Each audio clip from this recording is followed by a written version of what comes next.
Hello everybody and welcome back to another episode of Microsoft Flight Simulator, and today we are talking about FS Playground again. FS Playground, my initial draw to it, I should say, was its replay functionality. But it's gone through a few updates, and I actually got a chance to talk to the developer, so I also have a contest coming for you guys here. I should say a drawing. But anyway, my initial draw to it was the replay functionality, being able to catch your takeoffs and landings and, get all those in a cinematic view, primarily as a content creator. That's obviously really handy. However, the more I started playing around with it, the more I realized how much functionality is really into it. Now, I touched on a lot of it in the previous video I did, but I'm going to go through it a bit again now that I've gotten to mess around with it a little bit more. It's been refined quite a bit. Its performance is much smoother.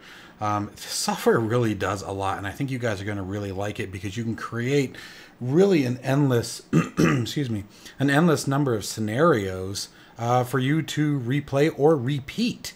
Today I'm going to demonstrate a bunch of this.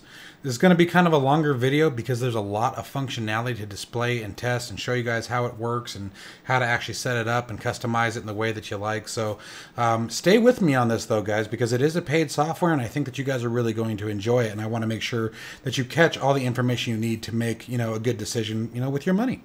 All right, so let's get into it.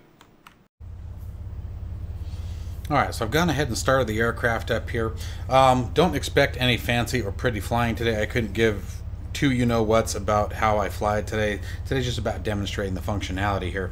So I'm going to be bouncing around a little bit because, again, there's a lot to this. And so it's sort of hard to organize how I want to display all of this. So let's go ahead and just start with the basics.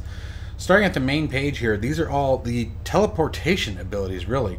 You can select anywhere from 1 to 40 different, I want to say locations, but really what it is scenarios of where you want the aircraft to be and how. And I'm going to demonstrate what I mean by some of that here in just a minute. So over here you have a list of different options that you can select from. They can be controlled from down here. You can see that I can toggle through them or toggle backwards. If I want to find the first empty slot, so you can see that only some of them are preloaded, but he picked a lot of really good ones. For example, Princess Juliana Airport, that one's a really fun one to do an approach on, especially in the airliners. Another really scary one would be the Tenzing Hillary Airport. This one, I'll show you guys this one because it's just fun to look at. It's a literally incredibly steep uphill airport or a runway, so that one's quite challenging. Picked a whole bunch of them here that he preloaded, the developers did. But for example, we have our first empty one here. So let me show you guys what I mean by that. So if we come down here and we hit F, finds the first free memory, takes us to 29. Okay. And that gives you the option to set a custom location. So for example, if I wanted to, I'm just going to go ahead and pick our current spot here. We can do get aircraft location, okay, aircraft position, save to memory 29, but let's go over to details here for a second. And you can see here's the latitude and longitude coordinates, current elevation, the heading of the aircraft. I can even get the aircraft nav aids, okay, the heading bug, for example, or nav courses and nav radio 1 and 2, course setting if I had anything set. You can, again, the heading was already set, airspeed is 0. The other thing we can do is we can create a web link in the description here of where this is at. So for example, here I might put KTUS, International Airport, right? And this is obviously, not necessary, but if I wanted to throw this in here, I could copy this link, pop that guy down in here, just with Control V. You can't right click, so Control Victor for paste, Control Charlie for copy. And then we can hit save. All right, now I can come up here and I can type KTUS. In this case, I'll probably put parking, but that's just for my benefit. Again, save again. And then if we move the aircraft, let me get rid of the parking brake for a second. Power her forward a little bit.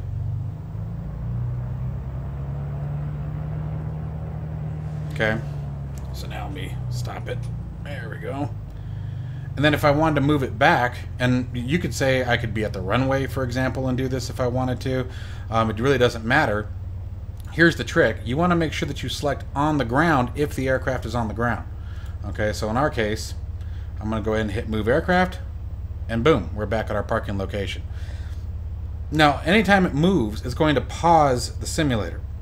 Okay, and the reason why that's very important and you want to give it a few seconds is, as you saw, the terrain had to reload because it literally regenerates the surrounding area. So then I can just unpause, and boom, we're back. Now, a couple of caveats, and I'm sure this is something that's going to be ironed out. Now, I haven't seen it in this latest release. There was a new release that just released today. So I haven't experienced this yet, but in previous releases I had. But a caveat is sometimes when I'll unpause it, the aircraft will do this crazy rocking thing, you know, bounce around. So real quick, something that you may want to do, and this is totally up to you. Is it in data? I got to remember where it is. You guys got to bear with me for a second. It's been a while since I turned it off. Maybe it's under miscellaneous. Nope. Accessibility. Flight model. Where is it? What I'm looking for is the damage.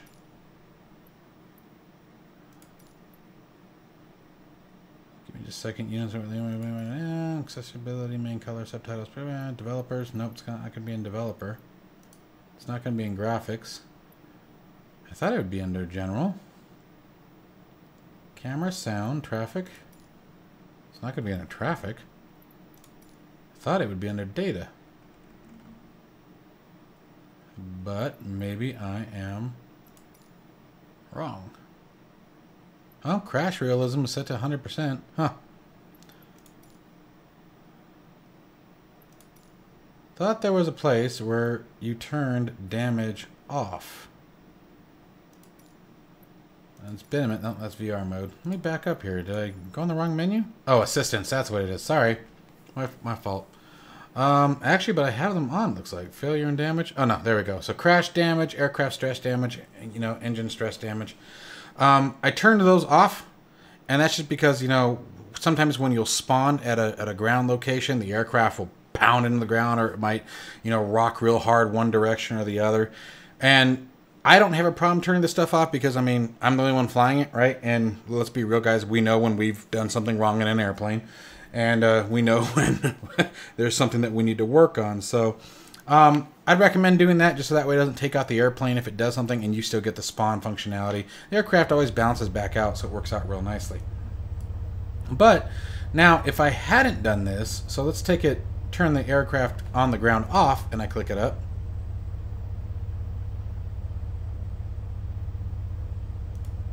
It's still going to set that as such because the location was saved on the ground.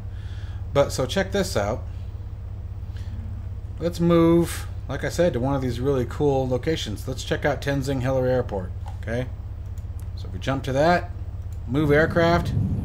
Now, remember we're moving all the way across the globe here, so you may have to adjust your weather. So while the scenery is loading in, we can adjust our time. But that loaded pretty quick. Not too bad. So from here again, now this is where it's going to get a little crazy. Alright, we are currently set. Looks like the gear's down. Flaps are still up. We're at idle power here. But mixture and throttle are, or mixture and pitch are at max. Alright, so just do a quick cruise of your aircraft. Verify that it's ready for the conditions you want. But then again, it's off screen right now, but I'm going to hit that. Actually, here, I'll bring it back up. Hit the unpause again, and boom, and then again, you gotta take control. You want to make sure you click back in the sim. That way you have control of it, but this is just a preset location. Now, we could save this anywhere we wanted. So if I wanted to, I'm gonna modify this one a little bit, and this is just for demonstration purposes, so don't take it as me trying to be perfect and have this on point here. Let me get my gear up.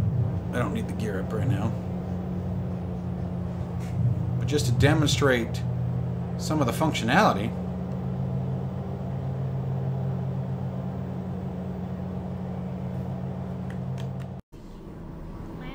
Alright, quick interruption to talk about the contest that I've told you guys about in the beginning.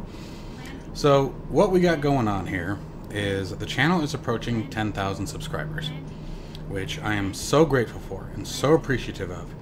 And after my last video on FS Playground, the developer reached out and basically told me that, you know, my video was really one of the only ones that truly outlined its functionality and what it can really do. And out of the kindness of their heart, they gave me 2 free copies of FS Playground to do with as I choose. And so what I'm choosing to do is when the channel hits 10,000 subscribers, which should only be in about a week or 2 at the rate that it's going, I will pick 2 comments from this video, and the only catch is you have to be a subscriber.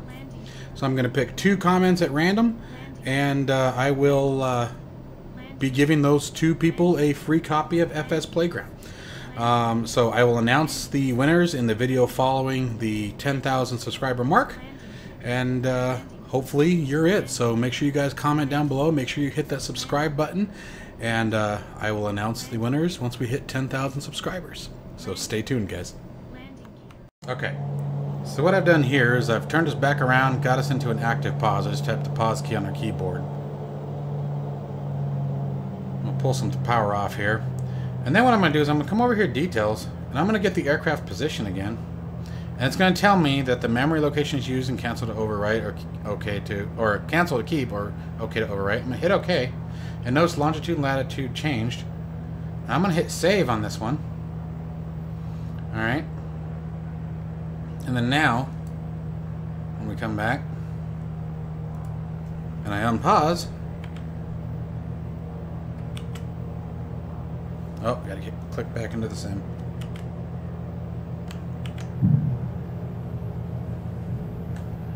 Let's get those flaps down. So I'm going to show you guys a couple different functionalities here. We're going to go for an approach. And again, no judgment on the flying. I've never landed uphill before. It just seems unnatural. Get some power on here. Yeah, I know. Ooh, feeling that thinner air here. Oh, I can't get her to power up, man. Oh no, crashed. Okay, so here's where we check out some of the cool functionality. Well, obviously I botched that one. So let's come down and check out the replay function. It's perfect time for that now. So we're going to go to replay. And I can pause the replay. And notice that this control bar comes up. And you can see this is where I turned it around. I can scoot us forward. And it's tracking the pause all the time that I had it in active pause is what this is. So now I've got it back. Now I can either go to my external views from here. Now it's doing this because the camera rotation changed, so just hit numpad 5. And you'll get your camera view back. And we can do our camera views. And I can unpause. Okay, and you can move it around as such. You know, obviously, like I said, that's the primary feature, I guess, if you want. But what I think is the primary feature is just your ability to... Let's try that again. So let's see here. I'm trying to determine what happened there because that went really south. So from here, I can toggle the recording active, click back in the sim, and I once again have control of the aircraft.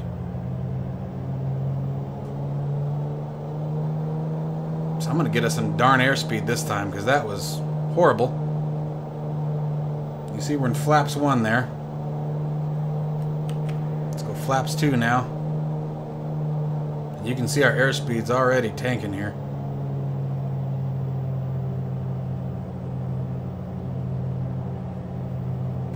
I'm gonna go full flaps here. Pull that power off, pull that power off. Oh! Alright, that wasn't... I don't think that was too bad. A lot better than the first attempt. Alright, so boom. Here we are. Now, let's say that this is something that I wanted to do later on, but I wanted to be up there, right? I love it. We're rolling backwards. Come on.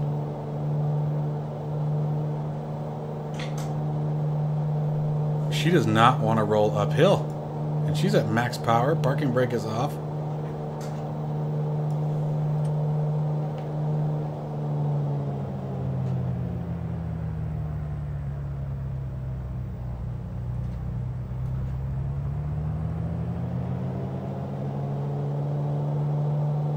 Huh. Interesting. So that's the game talking. The replay has nothing to do with that, but for whatever reason, we can't. But anyway, so if I wanted to do that again, though, okay, we can go to the replay, and let's erase the track. And if I want to set myself back up for this, even as we're rolling back, I can hit Move Aircraft, and now I'm back to the position that I created.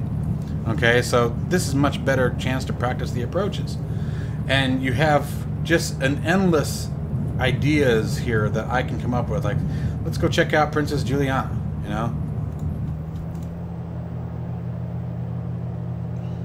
And again, different part of the globe, so let's check our weather. Let's move this thing off screen.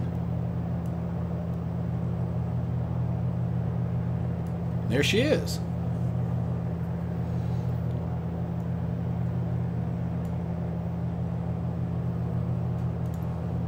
Close the weather out. And again, same game. You can see we're already at full flaps because of our previous configuration. So we're set up for a landing approach. So I'm just going to unpause.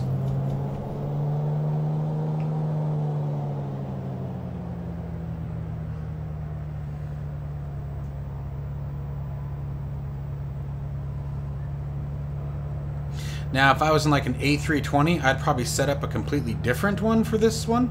You know, if you want to practice your airliners, you know, I'd be 20 or 15 miles out. That way you have time to prep and configure the aircraft for landing. Obviously, it requires more than a Mooney, but... And that's the nice thing, is that all of these scenarios are... They're not aircraft specific. So, you know, what you use with one, you can use with all of them. Now, here's another cool thing that we can do. So let's move over to the replay section. So here we're back in the replay. I can pause it. We can go to landing. And this is the point. Oh, let's reset that camera again. And if it does the stuttering thing, once the shaking goes away, you can move your camera around. This is the point at which the wheels first touch the ground. Look at that. So this is a neat opportunity to grab your screenshots and things like that. Let me pull this off because it's actually kind of a cool one. Let's see here.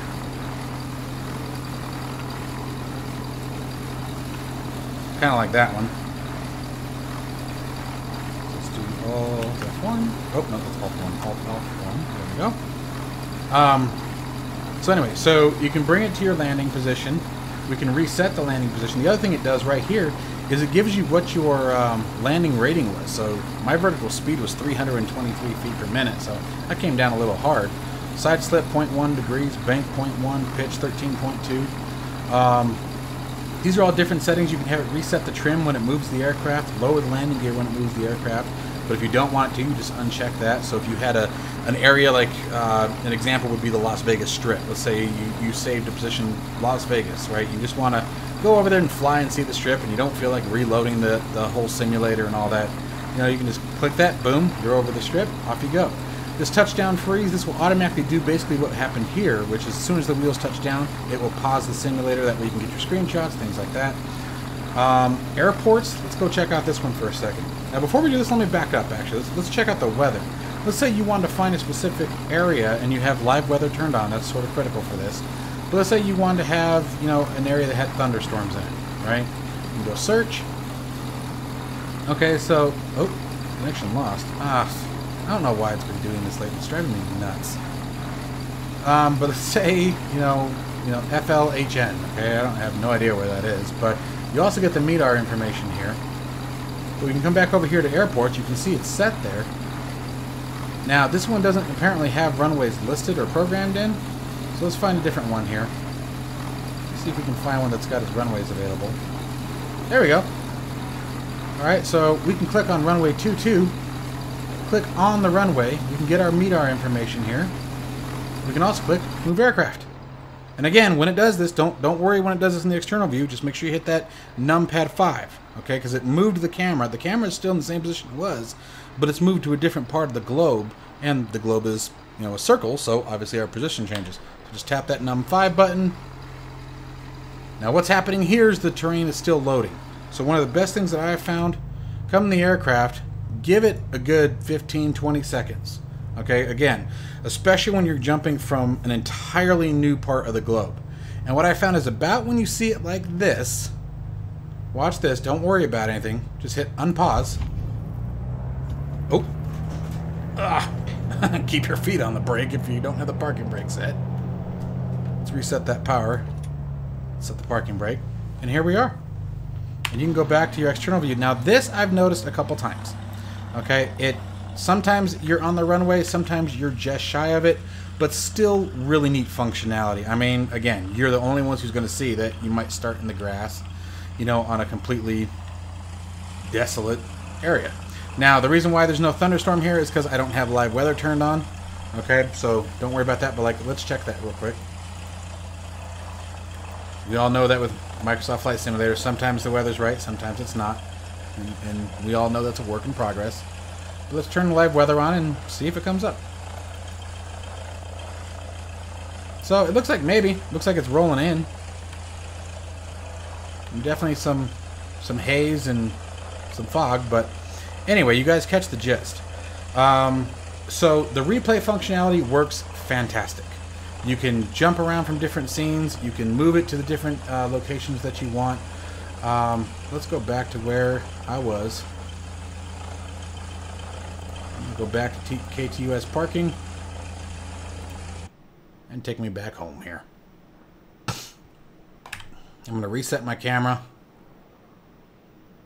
And again, I'm going to come out of the external view, just sort of monitor for a minute, let it load.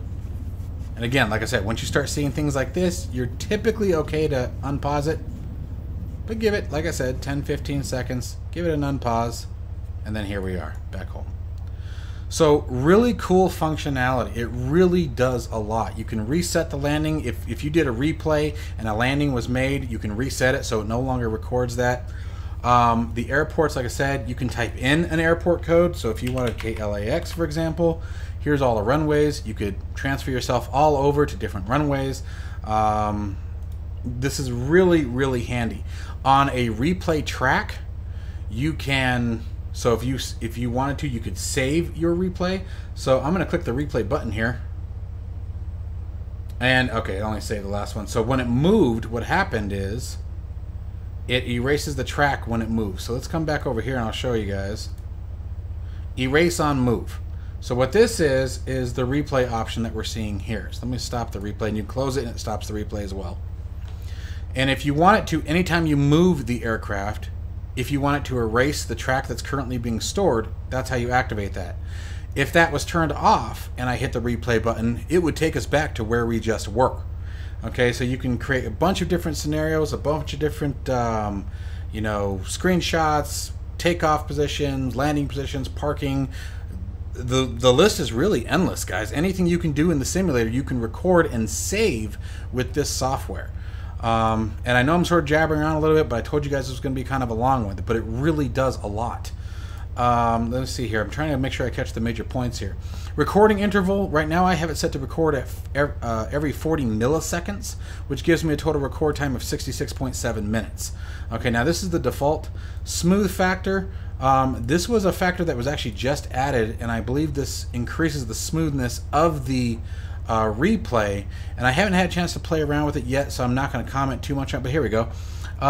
There we go, right there. So then that's a nice thing. I would say pretty much everything you can mouse over and it tells you what it does. I mean, this is a compensation, it attempts to compensate for low frames per second. Let's move on to the settings for a second, so that way you guys can sort of set it up the way you want. Always on top, this is what allows me to click into the sim and have this go away. If I do this, it bounces away, so that's totally up to you. I'm doing this for the recording purposes. Auto check for updates, it does a great job. Every time I launch it, it'll ask you, and it also tells you the one catch is you do need to uninstall it before you install the new one. The cool part is inside the directory, let me get in there for a second. Oh, go figure, and that's always on top. It has its own uninstallation executable, so it even comes with its own uninstaller. You don't have to worry about digging around for it or going through your programs and apps. You have your light mode and dark mode, different color themes that you can cycle through based on your preference. You can customize it with that 0 option here. You can choose the different colors you want. It really is slick. You can disconnect it if you want to shut it down. The landing show, if you select show landing rating, it will actually pop up a box here. If you tell it to speak, it uses the automated voice, you know, the Windows robotic voice that we hear sometimes, just like with Pilot to ATC, and it'll actually tell you what your landing rating was. I don't like that. I use this primarily for cinematic purposes as a content creator. And that's the one thing I will say. If you're a content creator watching this, grab this. This is awesome. This is awesome, and it makes so many things that we do a lot easier. If you're testing or practicing new aircraft, the replay functionality and ability to take control back of the aircraft, again, is essential for what we do. When I've been, I've been using this a ton in creating the new TBM 930 guide that I've been working on. Because it allows me to back everything back up, get new screenshots. If I miss something or something happens too quickly, I can back it up, I can pause it. It really has some awesome functionality, guys, and I really think that you guys are going to enjoy this one. Somebody asked me what my preference was versus FS Replay or FS Playground in the previous video, and you know who you are. This is absolutely my preference. And they're both great, don't get me wrong. They're both phenomenal pieces of software, a lot of hard work clearly put into them. I just think that the benefits with this one outweigh, just because it goes so far beyond replays. The ability to quickly select a different scenario really makes it awesome. Now, the other option with your replays is you can also save the track, meaning you can save the track. For example, I don't know what this one was. I don't know if it was anything particular. This was just me testing something, but let's try it. Let's load it. For example, I don't know where it put us. I don't know if I actually did anything with this, but we're about to find out. Okay, so here we are. And I'm going to pause for a second, give the train a chance to load, because I have no idea what this is. So I have live weather turned on, so wherever we are... Oh, you know where we are? We're in LA. That's LAX right there. So yeah, this was me testing. Actually, I was testing my graphic settings. But, so I can load that in, and immediately takes me back to the previous track. Now, one thing I have not tested with this, and I'll go ahead and test with you guys right now, is what happens if I load this using a different airplane, because this was the airplane I was using when I created this track. So I'll tell you what, let's go ahead and test that out. I'll be right back with you guys. Alright, so now let's go ahead and check out how the load track works when you're in a different aircraft than when the track was created. Let's grab this, and boom, here we go. Let's pause it, and it looks like it works just fine. So all it does is save aircraft location. We should see LA open up here. The aircraft was just over Davis-Monthan Air Force Base in Tucson. So let's give the scenery a chance to load. We know LA isn't exactly a small load, but I'd say it worked just fine. And then we can unpause and let it do its thing. Now, this is just us flying around. I don't know how it would work with landing and things like that. I imagine it would be similar. My only concern with landings, and we'll just have to see what happens, would be in the event of like a, an airliner landing versus a GA aircraft. It's hard to say. I mean, obviously your altitudes could wind up being a little bit different due to the size of the aircraft, but I don't know. That'd be something we'd have to test out. But anyway, and we can take control here. Let's go ahead and close that down for a second. I'm going to activate the autopilot here. Set the altitude. Lock in that heading bug. Down low, turn the inertial separator on. Alright guys, well I really hope you guys enjoyed this video, and I'm sure there's a ton of features in this software that I missed or didn't go over. I was trying to keep this as short as possible while going through as many of the scenarios that I could think of. It really is a phenomenal piece of software, and I think that you guys would really enjoy this one. Again, the question that was on the table was FS Playground versus FS Replay, and I think I'm going to go with the Playground. And again, they're both phenomenal pieces of software. I've got no judgment on either one of them. They're both great, just great jobs. I just think that I enjoy the functionality and the layout of FS Playground a little bit more, and as a content creator, I enjoy what it does more. So anyways, let me know what you guys think down in the comments below if you have either one of them. Tell me about your experiences of them. Make sure you guys comment and subscribe so that way you have a chance to win a free copy of FS Playground once the channel hits 10,000 subscribers, which is going to be very, very soon at the rate it's going. Thank you guys all for the continued support and the warm comments. The effective criticism, I do listen to it all. I do read them all, even the negative comments. I hate reading them, but I do read them. Just keep staying with me, guys. It really means a lot, and I will see y'all in the next one.